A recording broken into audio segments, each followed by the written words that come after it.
जय श्री विष्णु, जय श्री हरि। दोस्तों, आप सभी का स्वागत है हमारे इस पावन चैनल पर, जहां आज हम बात करने जा रहे हैं देव उठनी एकादशी की, जिसे प्रबोधिनी एकादशी, तुलसी विवाह, हरि प्रबोधिनी एकादशी या देवोत्थान एकादशी भी कहा जाता है। यह दिन वह है जब भगवान श्री हरि विष्णु, जो 4 महीने तक योग निद्रा में विश्राम करते हैं, आज के दिन क्षीर सागर से जागते हैं। इस दिन से ही सारे शुभ कार्यों की पुनः शुरुआत होती है। विवाह, गृह प्रवेश, मुंडन, यज्ञादि सब शुभ संस्कार इसी दिन से प्रारंभ किए जाते हैं। पौराणिक मान्यता के अनुसार आषाढ़ मास की शुक्ल एकादशी, जिसे देवशयनी एकादशी कहा जाता है, उस दिन भगवान विष्णु योग निद्रा में चले जाते हैं और जब कार्तिक शुक्ल पक्ष की एकादशी आती है तब वे 4 महीने बाद जागृत होते हैं।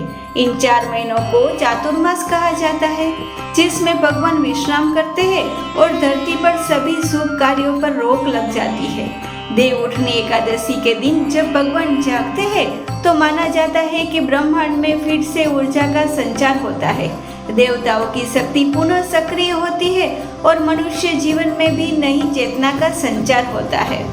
इसकी पौराणिक कथा के अनुसार एक बार भगवान विष्णु ने लक्ष्मी जी से कहा, हे प्रिय, मैं ब्रह्मांड की रक्षा में निरंतर कार्य करता रहता हूँ, इसीलिए मुझे विश्राम का अवसर नहीं मिल पाता है। तब देवी लक्ष्मी ने कहा, हे प्रभु, यदि आप कुछ समय विश्राम करें तो सृष्टि में संतुलन बना रहेगा। तभी भगवान विष्णु ने कहा, हे लक्ष्मी, मैं आषाढ़ शुक्ल एकादशी से लेकर कार्तिक शुक्ल एकादशी तक 4 महीने के लिए क्षीर सागर में विश्राम करूंगा। इस दौरान सब शुभ कार्य स्थगित रहेंगे और जब देवशयनी एकादशी के दिन भगवान योग निद्रा में गए तो पूरे 4 महीने देवता भी शांत रहे।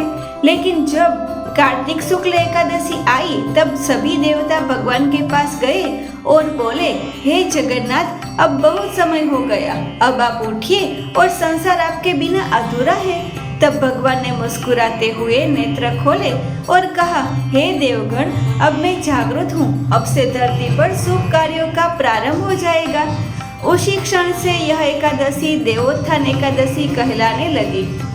देव उठनी एकादशी के दिन ही तुलसी विवाह करने की परंपरा है। कहानी के अनुसार एक बार जालंधर नाम का असुर था, जिसकी पत्नी वृंदा बड़ी पतिव्रता थी। वृंदा की पतिव्रता शक्ति के कारण ही जालंधर अजय था। देवता परेशान होकर भगवान विष्णु के पास पहुँचे। भगवान ने जालंधर का वध करने के लिए वृंदा का रूप भ्रमित करने हेतु अपनाया।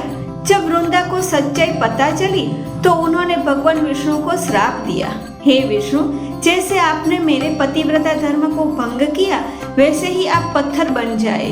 वृंदा की तपस्या और श्राप के फलस्वरूप भगवान विष्णु शालिग्राम शिला के रूप में स्थापित हुए और वृंदा ने अपने शरीर का त्याग कर दिया, लेकिन उनकी आत्मा तुलसी पौधे के रूप में प्रकट हुई। भगवान विष्णु ने कहा, हे वृंदा, अब से तुम तुलसी के रूप में पूजनीय होगी। जिस दिन मैं जागूंगा उसी दिन मैं तुम्हारा विवाह करूंगा। इसीलिए देव उठनी एकादशी के दिन तुलसी विवाह का आयोजन होता है। तुलसी माता का विवाह भगवान शालिग्राम जी से विधिवत किया जाता है। यह विवाह 2 देवताओं का प्रतीकात्मक उत्सव है जो हर घर में संपन्न होता है।